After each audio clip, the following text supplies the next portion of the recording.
Greetings, my beautiful lovelies, it's Emmy. How are you? It's great to see you and welcome back. Today's video is sponsored by glassesusa.com, where you can find over 10,000 different styles of eyeglasses and sunnies that include name brands and in-house brands. Glassesusa.com cuts out the middle person so you can save up to 70% off your glasses, and a complete pair of glasses, including a prescription lens, starts at only $39. So great. I get all of my glasses from glassesusa.com. Lots of people ask me what kinds of frames I wear, and today I'm going to show you a few that I chose and that they kindly sent to me. I used the virtual try-on tool so that I could try on the glasses from the comfort of my own home. Then they were delivered right to my doorstep. So what do you think about this pair? I feel like you can never have enough sunglasses. And look at these ones are super fun. I feel like I'm a Teenage Mutant Ninja Turtle. What say you? Donatello, Raphael, Leonardo? Which one am I forgetting? Michelangelo. And finally, shopping at glassesusa.com is a risk-free experience. If you're not happy with your glasses, you can return them. Free shipping, free returns within the first 14 days of receiving them, 100% money back guarantee. Glassesusa.com is offering an exclusive discount on top of any coupon codes they have on their website, so click the link down below. Big thanks to glassesusa.com for sponsoring this video and allowing me to make better videos for all of you. So today I'm going to be making fried chicken, a recipe that looks absolutely delectable, and it comes from this book, Gullah Geechee Home Cooking by emmymade. Now this book is chock full of all kinds of delectable recipes. I've made a couple of them already and they're fantastic. And this fried chicken recipe looks so great, and what I love about it is that it only contains 4 ingredients, and that includes both the chicken and the oil. It is so simple and it looks so delicious that today I am going to make it. Look at that. Doesn't that look fantastic? Here's the recipe, and what I'm so excited about and what is so interesting to me about this recipe is that it uses self-rising flour. And there is a reason for that. Ms. Meggett says that the self-rising flour contains baking powder, which creates a browner crust. So let's go ahead and get started. So behind me, I've got some oil heating up in my cast iron Dutch oven. I'm using peanut oil because it has a high smoking point. It's really great for deep frying. So Ms. Meggett doesn't specify a temperature, but I'm going to heat mine up to about 350, 375.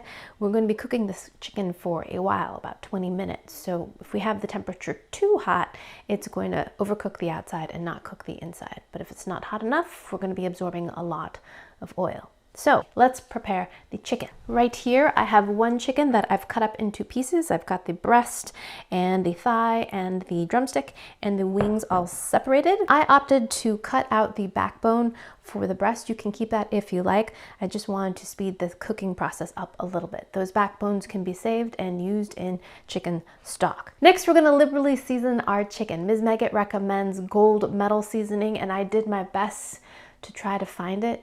The company is actually based in Virginia, Richmond, Virginia, and I have a hookup there and they could not find it. I tried looking all over online, couldn't find the gold medal seasoning. It said it was out of stock, so I'm going to be substituting Johnny's seasoning salt, which a few of you recommended, and Morture's Nature's Season. Ms. Meggett also likes this, so I'm going to use a combination of both of these.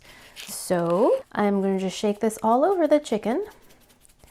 Now I'm going to add the Morton's Nature Season right on that. Turn these pieces over and get this side too. Okay, now I'm rolling this around to make sure we get the sides as well. Okay, now whenever working with chicken, particularly raw chicken or poultry, make sure you're aware of cross-contamination. If you touch a chicken, wash your hands. If it falls onto the countertop, wash that as well. Alrighty, now we're ready to bread our chicken. We're going to be using self-rising flour. You can use regular self-rising flour. If you don't have self-rising flour, you can make it yourself by adding baking powder and salt to your regular AP flour. So we're going to use this flour. And next we're going to take a grocery shopping bag, and I love this idea for breading chicken, especially large amounts of chicken, just using a shopping bag. So open it up. I'm gonna take these handles off. It's kind of gonna get in the way. All right, so open up our shopping bag.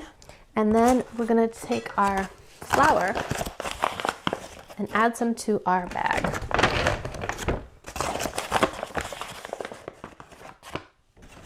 A couple scoops of it. And then we're going to place our chicken inside. She says you can do 6 to 8 pieces at a time. This is so smart.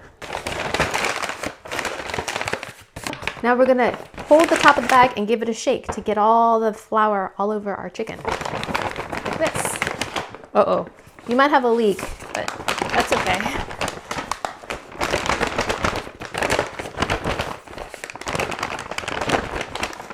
It's a great way to rapidly coat your chicken, right?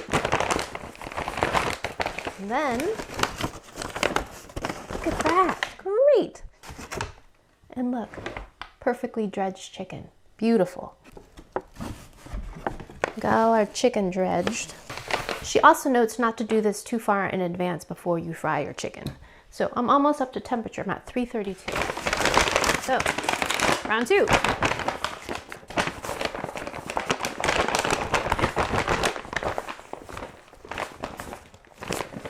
My urge is to shake this very vigorously, but that's not necessary. We're just trying to coat everything, right? Look at that, beautiful. We're good? Okay. Now this flour needs to be disposed of since it touched the raw chicken. My oil is now up to temperature. I really love this thermometer, by the way. There's a probe thermometer. This particular one is by ThermoWorks, and it's called the Dot. It's super simple and super easy, and I really like its interface. You just set the temperature at which you want your temperature to be at. Stick the probe in there. I want it to be about 360, so it will beep when the oil is up to temp. Oh, we're at 360.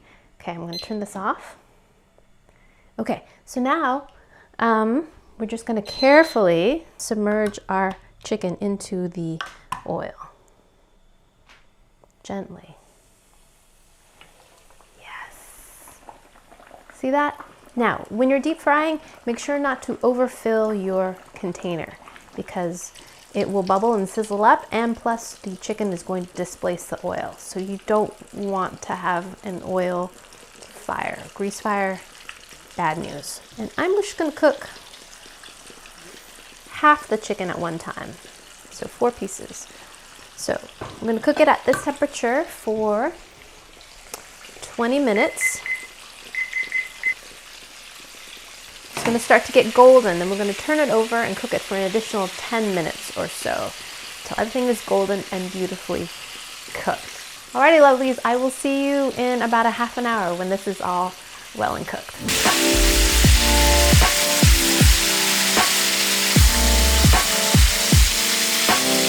Alrighty, my lovelies, look at this. I wish you could smell what it smells like in here. It smells so stinking good. Fried chicken. So beautiful. It browned up gorgeously. And a tip that Miss Megan also includes in her recipe is that when the pieces begin to float, that means they're cooked.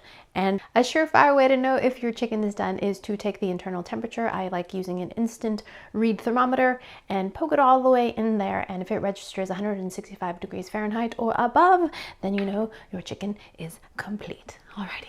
Enough chattering, let's give this a taste. What's your favorite part of the chicken? I love the thigh. As a child, I loved the drumstick. My parents always gave me the drumstick because it was easy to hold and a good portion for a child, but I am partial to the thigh. So let's give it a taste. And the wings. Love the wings too. Okay, there is my beautiful pile of chicken, which I cannot wait to share with my children when they come home from school.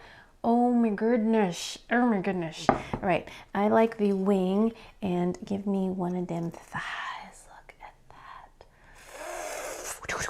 Okay. All right. I'm going to eat a wing first. Oh my gosh. Yes.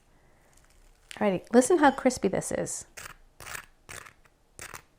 That's crispy chicken. My wing.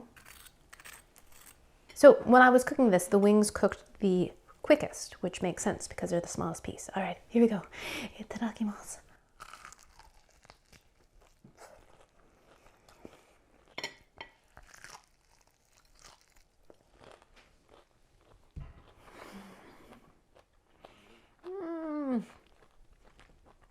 So stinking good. So stinking good. The chicken is tender. It is not overcooked. It's very well seasoned, but not too salty. The breading is crisp and not greasy. And the chicken is just so stinking good. Next, the beautiful thigh. Here we go.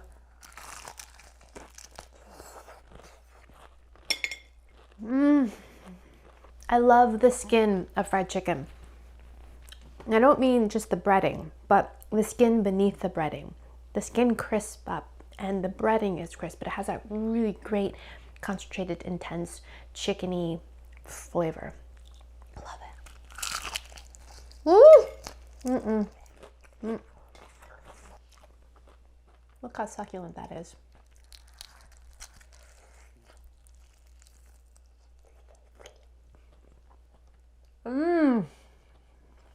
Alright, my lovelies, if you couldn't tell already, I highly recommend this recipe. It is so simple, it's so easy. It does take a bit of time. Mine actually took less time than what was recommended in the recipe, but my chicken pieces were on the smaller side. So you're gonna have to adjust accordingly depending on the size of your chicken. 350 was a great temperature for me.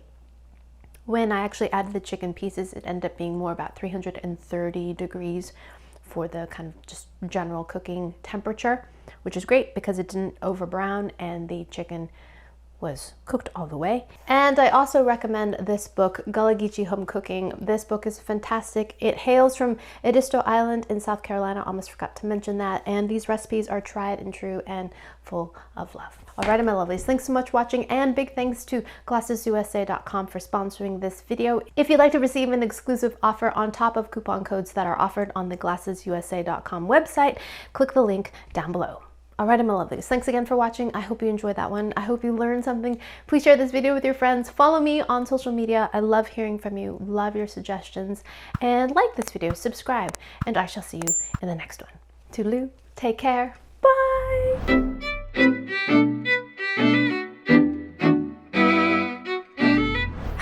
Back to the chicken, which is so good.